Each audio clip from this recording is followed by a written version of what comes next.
Hi, I'm Edwin Rutsch and I'm a documentary filmmaker.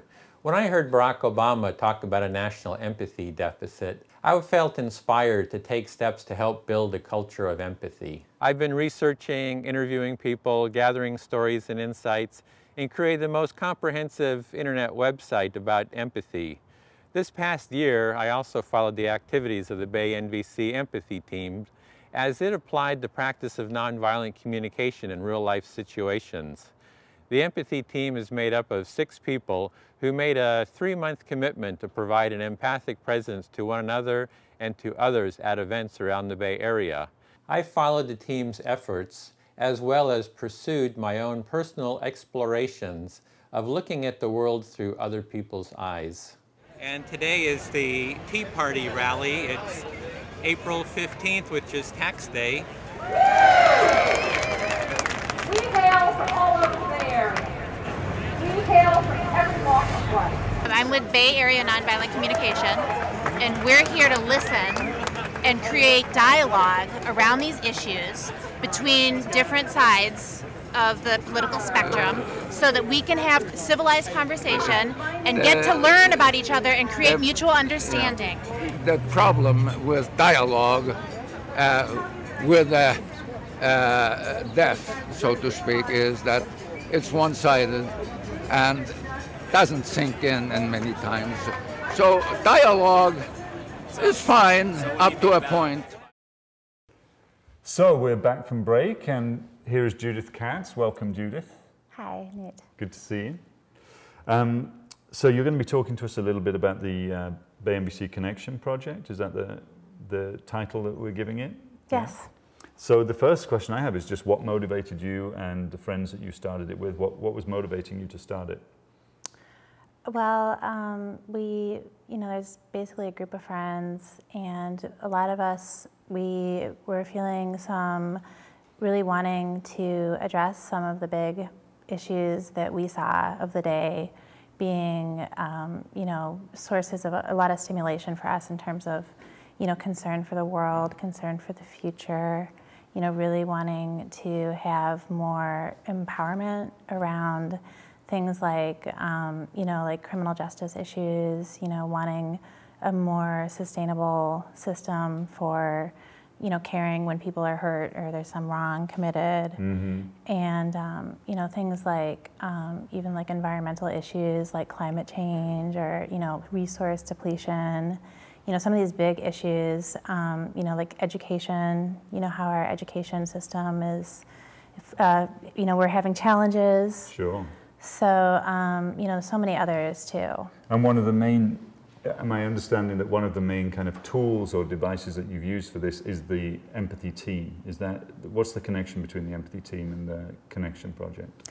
Yeah, well, what started out as the Connection Project, and it was kind of like a very diffuse group, a network of NVC practitioners, people who had gone through trainings at Bay Area Nonviolent Communication, and we had a lot of passion for what we had learned. We really wanted to bring it to the world in some way, and so we had a lot of really fun meetings where we got really engaged with, what can we do, and getting to know each other. And then, the empathy team was kind of like an outgrowth of that, those meetings, and it was like took about a year for us to actually have like a concrete team of people who were committed. And what does the team do? Once they were committed and together, give us an example of how you started. Well, okay, so we started out, we would go to farmers markets and festivals and just give people empathy. We set up a little table and we would just offer to free listening for people without, giving advice or, trying to solve their problem or telling our own stories, just listening to people really open-hearted. And then over time, it developed into a more activist orientation where we would actually go places where there was some kind of stress, like protests and demonstrations. We went to a number of different places where people were really angry. We started out, one of the places we went first was the Tea Party demonstration in downtown San Francisco for the Tax Day protest. And just to be very clear here, in case someone could misunderstand, you were not going in order to protest against the Tea Party or on the same side as the Tea Party people, right? Totally, right. So therefore, there you are. What did you actually do?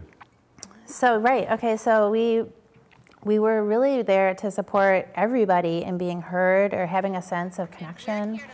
And we would basically, like, you know, be there to offer support in people translating what we heard as like judgments or criticism or blaming, translate that into the language of feelings and needs. So give me an example of a judgment you might have heard. Okay, so something like, you know, those lazy people who just, you know, I pay my taxes, I'm a hardworking taxpayer, and, you know, they just like suck off the state, you know? Okay, so I'll say that, yeah. I'm here to protest about those lazy people who just suck off the state. Not like me, I pay taxes, and that's what people should do, and people who don't do that, they don't deserve anything. Yeah, so are you feeling really frustrated because... Yeah, I'm frustrated. Yeah, I'm hearing that. And is it like you're really wanting everyone to have some responsibility, take responsibility for their lives? Exactly. And, yeah, I'm glad that you're on my side. Yeah, so that actually brings out a really good point because, you know, people often might think that we're agreeing, you know, or like kind of giving people license to, you know, have, you know, experience of judgment or feeling better than the other person. And the reality is that we're really on everybody's side in terms of we see people, everybody is having value. Their needs, what they feel is important to me. And so, and there's nothing wrong with people's feelings and needs. It's all beautiful.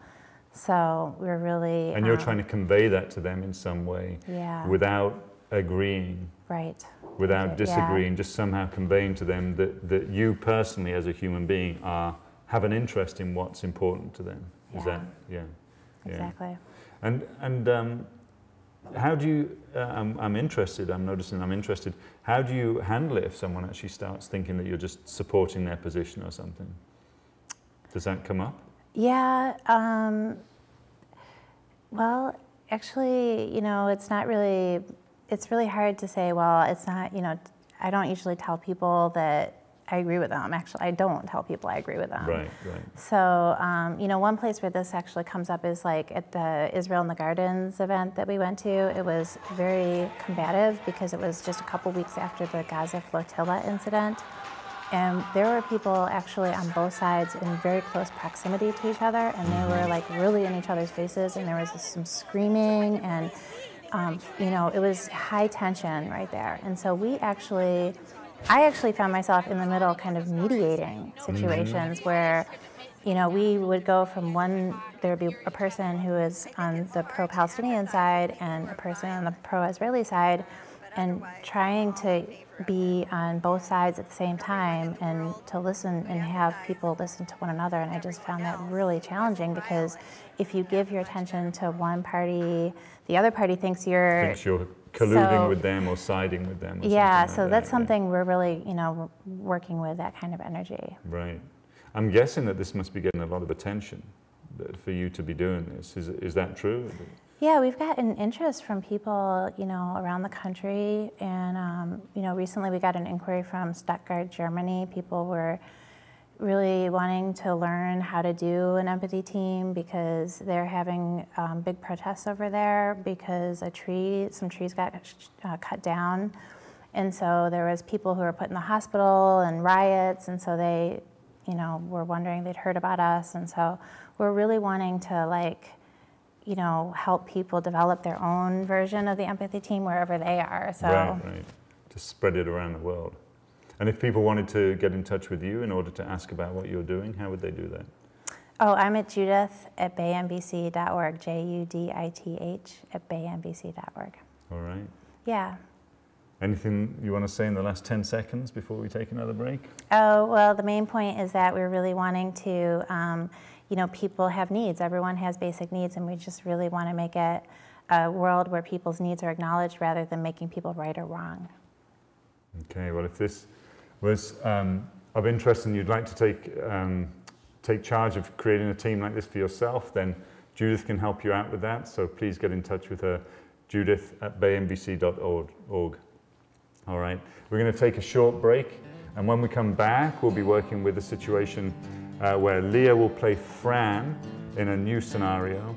So stay with us at the Conflict Hotline, and we'll continue in just a moment.